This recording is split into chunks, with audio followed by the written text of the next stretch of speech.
viewers, welcome to our YouTube channel. This is Dr. Rohit Lamba, consultant orthopedic and joint replacement surgeon, Gurgaon से। आज एक बड़ा typical case हम discuss करने के लिए आए हैं। ये एक पेशेंट है 33 साल के, सिर्फ 33 इयर्स ओल्ड। ये इराक से हमारे पास आए हैं।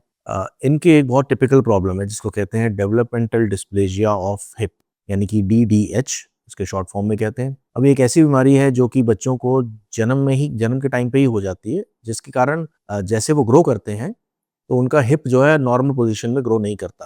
तो वो जो उनका कूला है वो अपने जो बॉल है वो अपने कप से धीरे-धीरे बाहर सरकने लगता है और फिर किसी एक स्टेज पे जाके वो बिल्कुल बाहर की तरफ निकल आता है। और क्योंकि वो कप में नहीं है वो बॉल, तो इसके कारण जब बच्चा चलना शुरू करता है तो ये कूला बिल्कुल ऊपर की तरफ जाके नॉर्मल पेल्विस के साइड में जाके अपनी जगह बना लेता है। इस कारण से चाल तो लंगड़ा के चलते ही हैं बच्चे, उनकी टांग भी छोटी लंबी होने का रिस्क रहता है। अगर उनका एक साइड अफेक्टेड हो तो उनका वो टांग बहुत छोटी हो जाती है।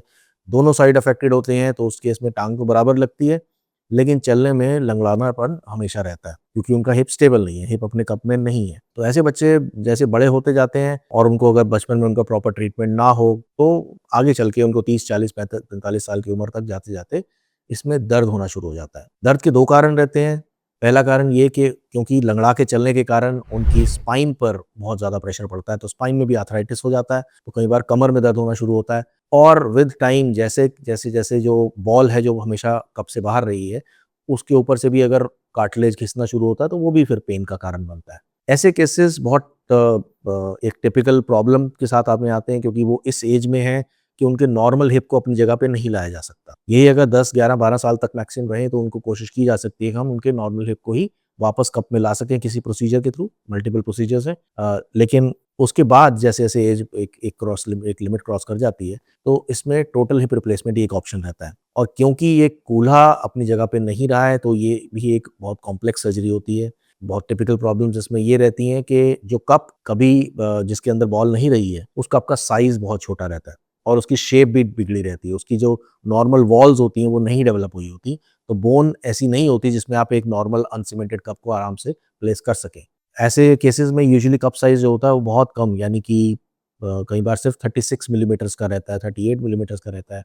और जबकि हम नॉर्मली एडल्ट हिप्स में जब हिप रिप्लेसमेंट करते हैं तो कप साइज़ यूजुअली 44 मिलीमीटर से लेके 60 मिलीमीटर्स तक हो सकता है।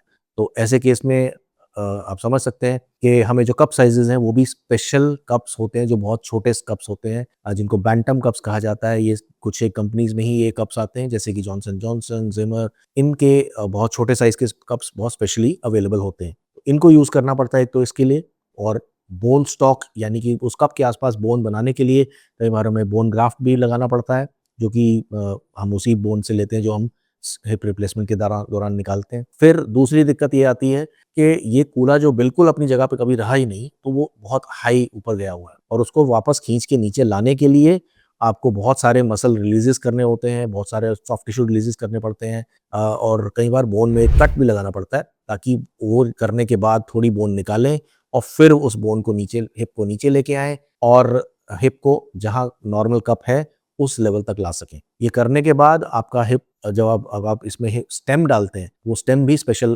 प्रोस्थेसिस ही लगाना पड़ता है। तो आज से पहले लोग ये करते थे कि उसमें जो हमने बोन में कट किया उसको प्लेट से जोड़ते थे, फिर उसके बाद उसमें स्टेम डालते थे, वो भी सीमेंट वाली डालते थे। इस टेक्नीक के रिजल्ट्स बहुत अच्छे नहीं देखे गए हैं। तो हम इस टिपिकल केस के लिए जो हम टेक्नीक यूज़ करते हैं, उसको कहते हैं सब ट्रोकेंट्रिक शॉर्टनिंग, यानी कि बोन को कट करके उसमें से कुछ पीस निकालना ताकि नॉर्मल हिप अपनी जगह पे आ सके, और फिर इन दोनों बोन्स के कटे हुए हिस्सों को आपस में फिक्स करने के लिए स्टेम स्पेशल रहती है, जिसको कि वैगनर कोन प्रोस्थेसिस कहा जाता है। अब ये कोन एक स्पेशल प्रोस्थेसिस है जिसको आप हड्डी में फिक्स करते हैं, तो जैसे शैंपेन बॉटल में कॉर्क फिक्स हो जाता है, फ्यूज़ हो जाता है, उस तरह से अंदर ये फँस जाती है और ये दो बोन के दोनों एंड्स को आपस में पकड़ लेती है, जिसके बाद आप मरीज़ को अगले दिन से चलाना भी शुरू कर सकते हैं।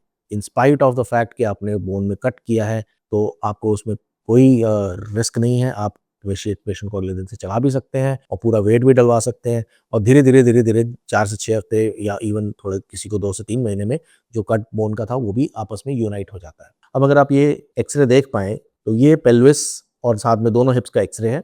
नॉर्मली हमारा ये जो हिप का ये बॉल है वो यहाँ प्लेस्ड होता है। तो ये एसिटैबुलम रहता है जिसमें कि ये बॉल जाता है और सेम इस साइड पे। अब आप देख पा रहे हैं वो यहाँ अपनी जगह पे नहीं है, रादर बहुत ऊपर चल जाकर कहीं और ही प्लेस हो रखा है। तो ऐसे हिप्स में ऑब्वियसली शॉर्टनिंग तो रहती ही है और प्लस इसके साथ में ये हिप अपनी नॉर्मल शेप कभी नहीं पाता।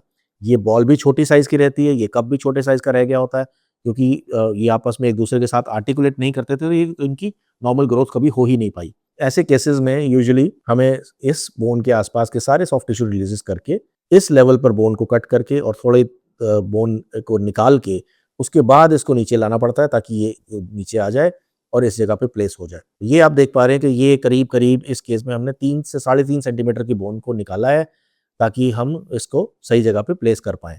ये सर्जरी के बाद का एक्स-रे है। दोनों साइड की सर्जरी हो जाने के बाद इस तरफ आप देख पा रहे हैं, यहाँ पर एक बोन को यहाँ पे कट किया गया था। इस तरह से यहाँ पर इस जगह पे इस लेवल को कट किया गया था। दोनों तरफ करीब 3 से 4 सेंटीमीटर को बोन को निकाला गया और उसके बाद ये हिप जो यहाँ तक गया हुआ था, वो नीचे आराम से आ पाया है और ये छोटे साइज़ के बैंटम साइज़ के कप्स हैं, जो कि 38 मिलीमीटर्स के हैं और ये स्पेशल स्टेम है, जो कि वैगनर कोन प्रोस्थेसिस है। इसके साथ में हम इसको अच्छी तरह से फिक्स कर पाए हैं। पेशेंट अगले दिन से ही चलने लग गया है और 2 महीने की रिकवरी के बाद बहुत अच्छे से इंडिपेंडेंट वॉक भी कर पा रहा है, जिसमें उसको कोई दर्द भी नहीं है। उसकी चाल की लचक भी ऑलमोस्ट चली गई है और उसकी रिकवरी ऑलमोस्ट कंप्लीट है, जो कि और अगले कुछ महीने की एक्सरसाइज से बिल्कुल नॉर्मल की तरह हो जाएगा।